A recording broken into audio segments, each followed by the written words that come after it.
इसी दरबार ते वेंदे पियो सैयद जलालुद्दीन सुरखपोश।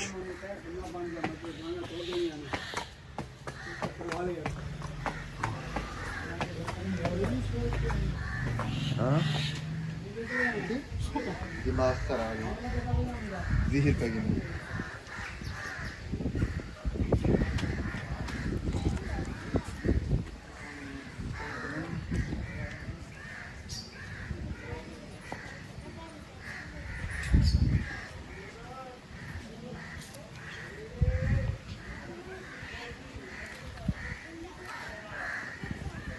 असा ही टाइम साईं सैयद जलालुद्दीन सुरखपोश के दरबार के आगे से तुसा उन्हें अंदरूनी मंजर दे पियो सो इंशाल्लाह सा नाल जुड़े रहो सो चासो।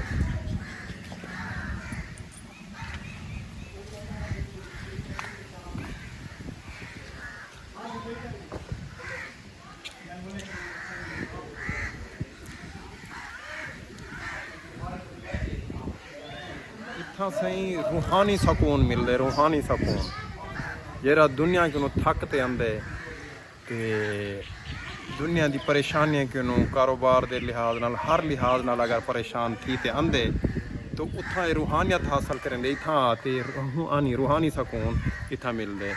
अल्लाह दे जेरे बुजुर्ग हैं जित्थां भी हैं वो अपने आप को मनवाए ने अल्लाह नाल दिल ला ते लगाओ ला ते उन्हें दी आखरत भी नेक थई है ते तुसा देख गन सो दुनिया च भी अल्लाह ताला ने उन्हें इज्जत दी थी है।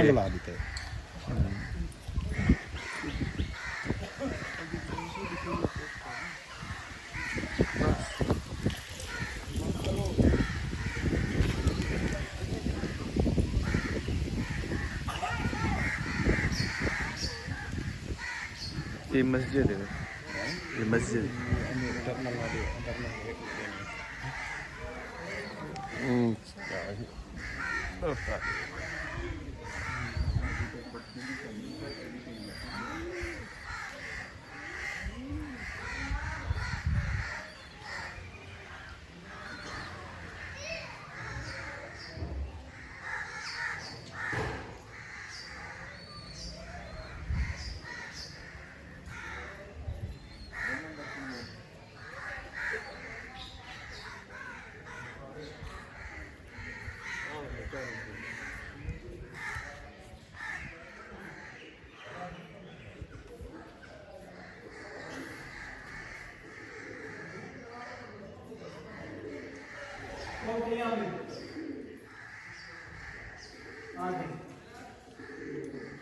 ये अंदरूनी मंजर है मस्जिद का।